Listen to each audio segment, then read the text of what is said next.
प्यारे बच्चों, जय श्री राम, सत श्री अकाल, आदाब, very good morning to all of you. आइए फटाफट से JEE Main 2024 physics solutions of 30 जनवरी शिफ्ट 2 इवनिंग शिफ्ट पर किस तरह के सवाल आए थे। ऑलमोस्ट सारा पेपर मेरे पास है, वीडियो के अंत तक जरूर बनिए रहेगा। आइए शुरू करते हैं। फाइंड द टाइम, बहुत ही बढ़िया सवाल है, कंफ्यूजिंग सवाल हो सकता है, बहुत ही बढ़िया। Find the time taken to change the current from highest peak value to half the peak value.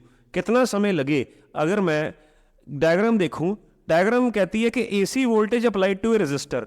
जब आप एसी वोल्टेज रेजिस्टर को लगाते हो तो जो वोल्टेज की इक्वेशन होती है वैसी करंट की इक्वेशन होती है, क्योंकि रेजिस्टर में voltage and current both have A phase difference of zero. इसका मतलब है जितने समय में वोल्टेज अपनी मैक्सिमम वैल्यू को अचीव करता है उतने ही समय में करंट वहां पहुंच जाता है, एंड जितने समय में वो मिनिमाइज होता है उतने समय में, यानी कोई लैग या लीड का कॉन्सेप्ट नहीं होता।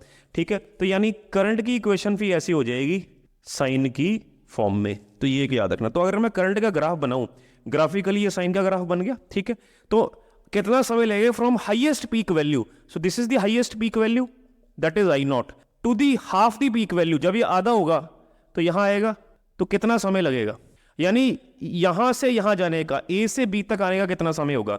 तो अगर स्टार्टिंग से ए तक जाने का समय t1 है और स्टार्टिंग से बी तक जाने का समय t2 है, तो t2 में से t1 माइनस करके आप बड़े आराम से ये निकाल पाओगे कि ए से बी तक जाने का कितना समय लगा। तो पहले t1 टाइम निकालने की जरूरत नहीं है, क्योंकि ऑलरेडी हमें पता है peak value 1/4 of time period के बाद आ जाती होती है। तो जो t1 होगा वो t/4 होगा और t होगा 2π/ओमेगा। 2 से 2 कट जाएगा, ओमेगा क्वेश्चन में 100 है। ठीक है जी, तो ये हमारे पास कुछ π/200 सेकेंड आपका t1 टाइम आ गया। तो t2 यानी शुरुआत से आधे होने में, तो आप इक्वेशन लगाएंगे I = I0 sin omega t, ये आधा हो चुका है। ठीक है, तो साइन ओमेगा t। ठीक है जी, तो ये बन गया हाफ ओमेगा t। अब कई बच्चे इसको π/6 लगेंगे, तो प्यारे बच्चों ध्यान रखना, तो यहाँ से यहाँ तक का एंगल, ये एंगल 90 से ज़्यादा बन रहा है। ठीक है, अगर ये पॉइंट यहाँ पर होता तो π/6 लेते, तो इसका 5π/6 लेना पड़ेगा आपको, यानी 150 डिग्री के करीब। ये एक इंपॉर्टेंट बात है। ठीक है, तो यहाँ से टाइम पीरियड आ गया 5π/6 ओमेगा। ओमेगा आपका अगेन 100 है, तो ये आपका कितना बन गया? ठीक है जी, इतना ही बना, एक बार चेक कर लें। 5π/6 ओमेगा, 6 2 12, 120, 150। हाँ प्यारे बच्चों, ये ठीक ही कर रहे थे हम। 5π/6 ये बनेगा आपका, या अगर हम इसको यही रहने दें, थोड़ा सॉल्व करना इजी हो जाएगा, तो ये बनेगा 5π/6 ओमेगा यानी 600। तो अब ये टाइम में से ये माइनस कर दो, यहाँ से यहाँ तक का टाइम आ जाएगा, तो ये बनेगा 5π/600 माइनस π/200, तो 600 एलसीएम आ गया, तो ये आ गया 5π - 3π 2π/600 यानी π/300। π/300 सेकंड आपके लगेंगे। तो एक अच्छा सवाल था। दूसरा सवाल बेसिक था, एनसीईआरटी का सवाल है। कहता है कोई ग्राफ, 4 में से कोई ग्राफ बताना था, टेम्परेचर वर्सेस हीट का ग्राफ था, जब आइस -10 से 100 की तरफ जाएगी। तो ये ग्राफ बनता है, -10 से 100 तक हीट, गर्मी देते चले जाओगे आप, तो mc डेल्टा टी लगेगा। उसके बाद गर्मी और बढ़ाओगे, स्टेट चेंज होगी, टेम्परेचर नहीं चेंज होगा। तो ये बेसिक ग्राफ है आपका सेकेंड।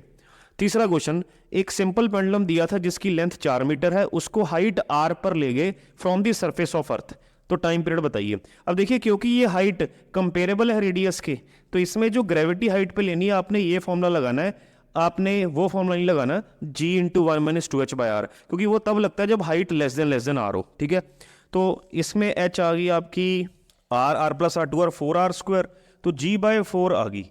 तो जो टाइम पीरियड का फॉर्मूला है 2π/L/g इफेक्टिव, तो g/4, तो ये बन गया 2π/4L/g। तो डाल दीजिए, लेंथ 4 है, 4 4 16, g π² है, 16 का √4, π² का पाई 24 या 8 सेकेंड इसका आंसर आ गया। आइए आगे बढ़ते हैं। आइए बच्चों, अगले कुछ सवाल देखते हैं। चौथे क्वेश्चन में अगेन इंपॉर्टेंट क्वेश्चन, बहुत बच्चे गलती करेंगे। क्या गलती होगी ध्यान से देखना। 2 डायोड्स हैं सिलिकॉन जर्मेनियम की, उनकी नी वोल्टेजेस गिवन है, रेजिस्टेंस है, बैटरी है, पोटेंशियल डिफरेंस इसके अक्रॉस निकालना है। देखिए, जब भी नी वोल्टेजेस गिवन हो तो करना क्या है। देखिए, एक तो बच्चा ये कर सकता है, इसमें जो टोटल करंट निकालेगा वो कहेगा ई 15 बटा इसकी रेजिस्टेंस, वो इग्नोर करेगा इसे। ये नी वोल्टेजेस एक तरह से आप कह सकते हैं कि ये इस एक्सटर्नल बायोस के उल्टा लगेंगी तो आपको नेट फील्ड निकालनी पड़ेगी, नेट इलेक्ट्रिक फील्ड निकालनी पड़ेगी। तो ये हमेशा सब्ट्रैक्ट करनी है, राइट। तो 15 माइनस 0.7 माइनस 0.3 यानी 15 माइनस 1 हो गया ये, अपॉन टोटल रेजिस्टेंस 2.5 और ये 4 होगी, 4 इंटू 10 की पावर 3, तो ये हो गया 14/4 इंटू 10 की पावर माइनस 3 एम्पियर, यानी 14/4 मिली एम्पियर आ गया, ठीक है। तो ये टोटल करंट आ गया, तो वो भी इसमें फ्लो करेगा, तो इसमें ओम्स लॉ लगाकर पोटेंशियल डिफरेंस आ जाएगा।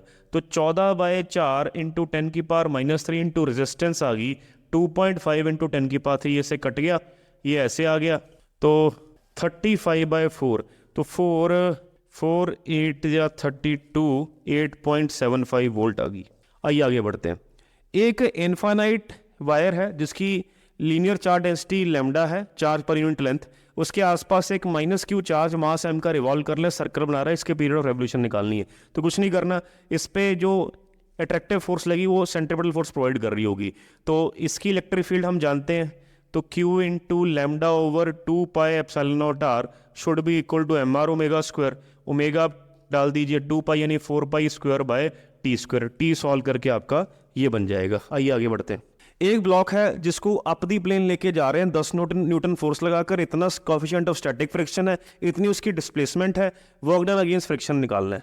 तो work done against friction positive आएगा, तो it will be μs mg cos 60 into 10, μs is 0.1, mass question मैं एक में बताता हूँ आपको, 10 cos 60 half into 10, just wait a second, mass is given to be mass is 1 kg, तो इसको सॉल्व कर लेते हैं, that will be 5 joule. 7th question, T1 T2 निकालनी है, 80 न्यूटन फोर्स है, तो क्या करें, जितने मर्जी ब्लॉक्स अटैच्ड हों ये सिंगल बॉडी की तरह बिहेव करेगा, तो एक्सलेरेशन हर ब्लॉक की कितनी होगी, net force upon total mass, 3 2 5 5 10, तो एक्सलेरेशन आ गई 8 मीटर पर सेकेंड स्क्वायर।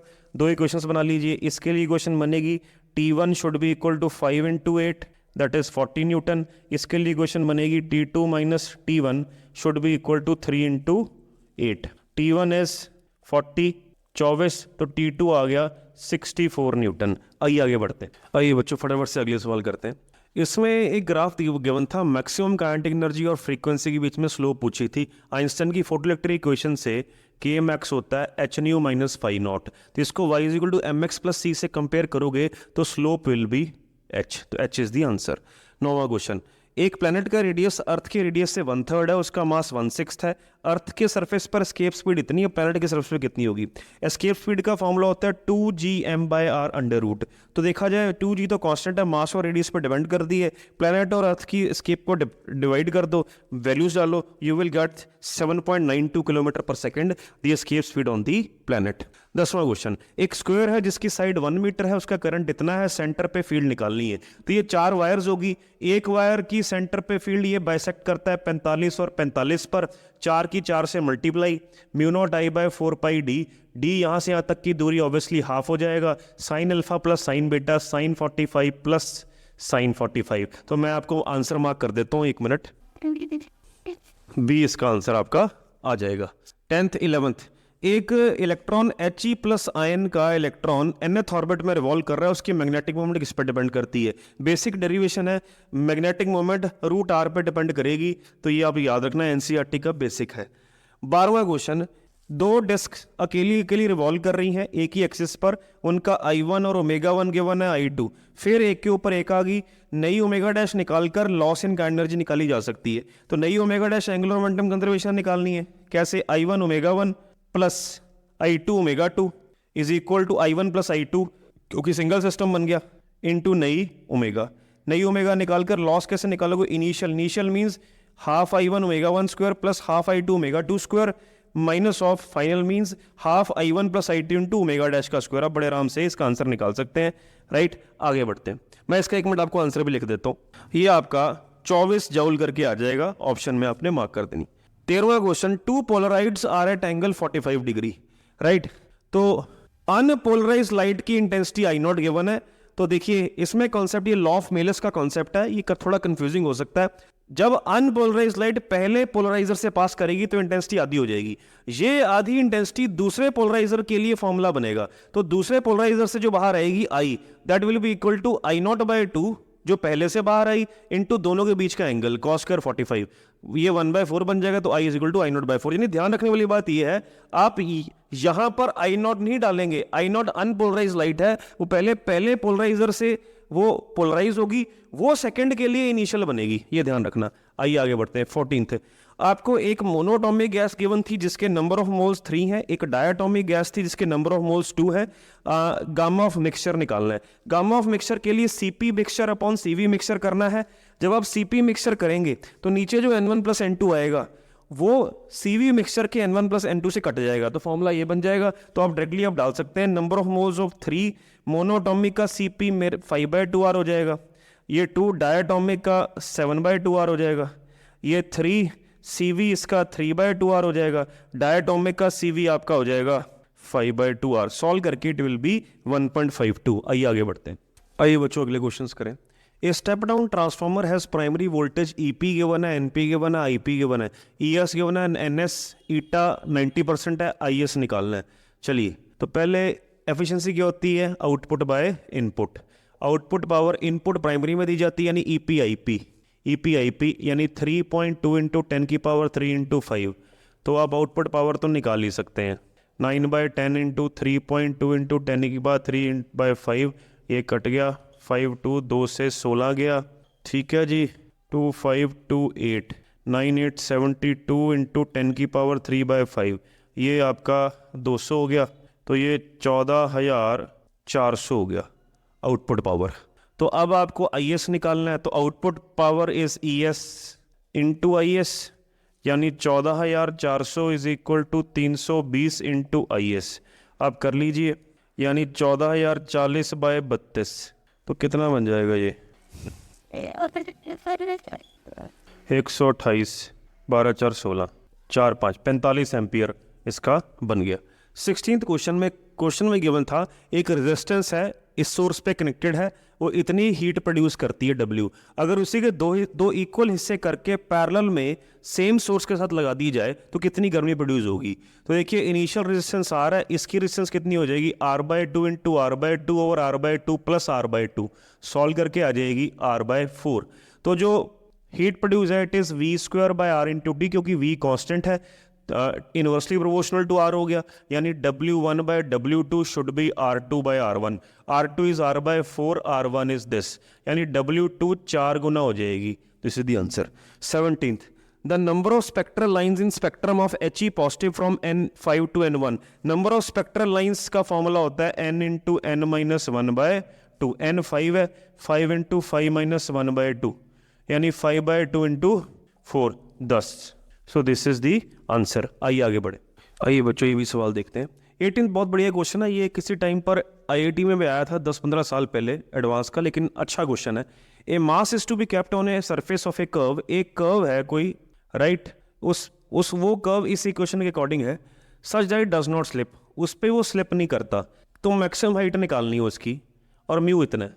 तो अगर मैक्सिमम पूछा है, वाई एक तरह से हाइट को इंडिकेट कर रहा है, उसका dy/dx बराबर आप पहले निकालोगे ही, ठीक है। dy/dx उसका आ जाएगा 2x/4, यानी x/2 आएगा, ठीक है।